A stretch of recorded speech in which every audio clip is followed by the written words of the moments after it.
எல்லோருக்கும் வணக்கம். நான் உங்களை அமைச்சு ஜோனா பேசுகிறேன். இன்றைக்கி பாஸ்தா செய்ய போகிறேன். கமெண்டில் ஒருத்தர் கேட்டிருந்தாங்க பாஸ்தா செஞ்சணுன்ட்டு. அதுவும் என் பேர பசங்கள்லாம் ஒரு மாதம் இருந்தாங்க, போக போகிறாங்க, அவங்களுக்கும் வேணும்னு சொல்லி கேட்டாங்க. அதனால் பிங்க் கலர் பாஸ்தா செய்ய போகிறேன். பிங்க் சாஸ் பாஸ்தா அம்ச்சி. பிங்க் சாஸ் பாஸ்தா அம்ச்சிக்கு ப்ரொனன்சியேஷன் வரல, அதனால நான் சொல்கிறேன். பிங்க் சாஸ் பாஸ்தா இப்போ நம்ம செய்ய போகிறோம். வீடியோக்குள்ளே போகலாம் அம்ச்சி? வீடியோக்குள்ளே போகலாம். வாங்கம்மா, வீடியோக்குள்ளே போகலாம். தண்ணி கொதிக்குது. நம்ம இந்த இது வந்து பெனே பாஸ்தா. இது வந்து நம்ம பிங்க் சாஸ் பாஸ்தாக்காக நம்ம இது பண்ணுறோம். இது வந்து அம்ச்சி வந்து 2 கப் எடுத்துருக்காங்க. கொதிக்கிற தண்ணியில் அம்ச்சி கொஞ்சம் உப்பு போட்டு இப்போ வந்து பாஸ்தா வேக வைக்கிறாங்க. எவ்வளோ நிமிஷம் அம்ச்சி வேக வைக்கணும்? 10 நிமிஷம். 10 நிமிஷம். இப்போ இந்த பாஸ்தாவை 10 நிமிஷம் வேக வைக்கணும். கொஞ்சம் உப்பு போட்டுக்கலாம். இப்போது நம்ம பிங்க் சாஸ் செய்யறதுக்கு அம்ச்சி இப்போ என்ன போட போகிறீங்க? இதோ பட்டர் போட போகிறேன். எத்தனை ஸ்பூன் அம்ச்சி? சும்மா ஒரு கட்டி. அது கரைஞ்சிடுச்சு. இப்போது பூண்டு கொஞ்சம் போட்டுக்கலாம்.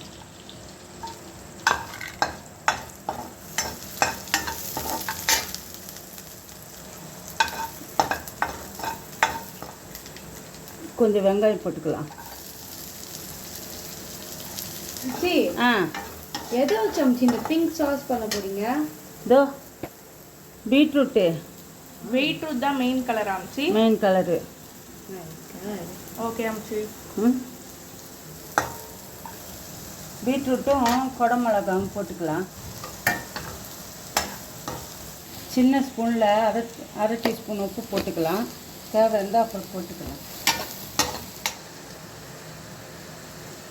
இதெல்லாம் இது ஆனதுக்கப்புறம் தக்காளியும் போடணும். தக்காளி, ஆமாம், சும்மா 2 தக்காளி.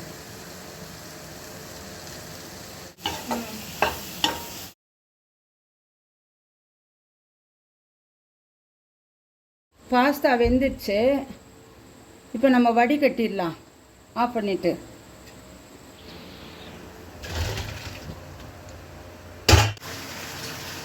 இப்போ வந்து அம்ச்சி செஞ்ச இதுவெல்லாம் இப்போ ஆறிடுச்சு. இப்போ வந்து நம்ம இதை வந்து மிக்ஸி ஜாரில் சேர்த்து இதை வந்து கிரைண்ட் பண்ணிக்கலாம். இப்போ வந்து நம்ம எல்லாமே ஆட் பண்ணியாச்சு. இது ஒரு ஃபைன் பேஸ்ட்டாக வர வரைக்கும் நம்ம வந்து இதை வந்து நல்லா கிரைண்ட் பண்ணணும். இப்போ ஸ்டவ் பற்ற வச்சு காஞ்ச உடனே பட்ரு போட்டுக்கலாம். சூடாகிடுச்சு. பூண்டு கொஞ்சம் போட்டுக்கலாம். இப்போ இது கூட அம்ச்சி வந்து கொஞ்சம் பால் போட்டுக்கிட்டாங்க. பால் போட்டு இந்த பால் கூட அம்ச்சி வந்து இப்போ ஒரு மைதா. ஓகே அம்ச்சி.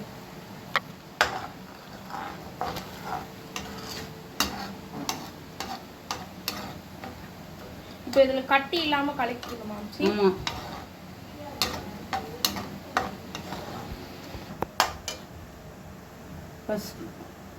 ஃப்ரெஷ் க்ரீம் போடுறோம். சும்மா ஒரு 2 டீஸ்பூன் மாதிரி ஃப்ரெஷ் க்ரீம் போட்டுக்கணும். போட்டு லம்ஸ் இல்லாமல் கலக்கிக்கணும், கட்டி இல்லாமல்.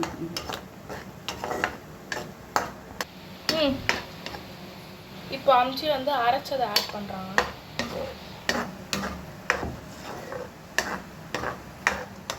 நம்ம வதக்கி வச்சிருந்தல, வதக்கி அரைச்சி வச்சதில்ல. இப்போது கொஞ்சம் ஆரிகானோ மட்டும் போடணும். அம்ச்சிக்கு சொல்ல தெரிலன்றனால நான் அது பண்ணுறேன். அது போட்டு கலக்கிட்டு அம்ச்சி இப்போ ரெட் சில்லி ஃப்ளெக்ஸ் போடுவாங்க. இதை போட்டு அம்ச்சி நல்லா கலக்கிக்கிறாங்க. அம்ச்சி இது ஒரு திக்காக வந்ததுக்கப்புறம் தானே பாஸ்தா போடணும்ல அம்ச்சி? நல்லா கொதிக்குது. வேக வச்சா கான் போட்டுடலாம்.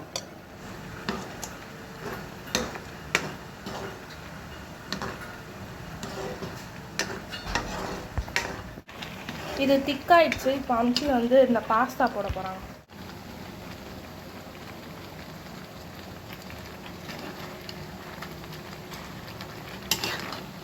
இந்த பாஸ்தா வந்து இப்போ வந்து உடையாமல் வந்து கிளறணும். அப்போ தான் பாஸ்தா உடையாது. அதுதான் இந்த பாஸ்தாவில் செய்கிற பெரிய பாஸ்தா.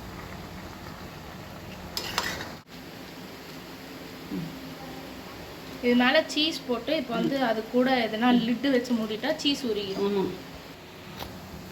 இப்போ சீஸ் 2 போட்டோம்.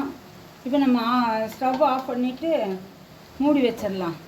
அது மூடி வச்சா வந்து உள்ளே வந்து ரொம்ப உருகி அழகாக, அதனால அது மூடி ஒரு கொஞ்ச நேரம் வைப்போம்.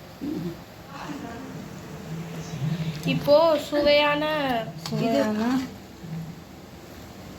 Pink sauce pasta. அழகாக வந்து சூட்டுக்கு வந்து அது உருகி அழகாக இருக்குது. இப்போ அதை பிளேட்டிங் பண்ணிட்டு பார்க்கலாம். இப்போ பிங்க் சாஸ் பாஸ்தா ரெடி ஆயிடுச்சு. இந்த வீடியோ உங்களுக்கு பிடிச்சிருந்தா லைக் பண்ணுங்கள், ஷேர் பண்ணுங்கள், சப்ஸ்கிரைப் பண்ணுங்கள். தேங்க்யூ.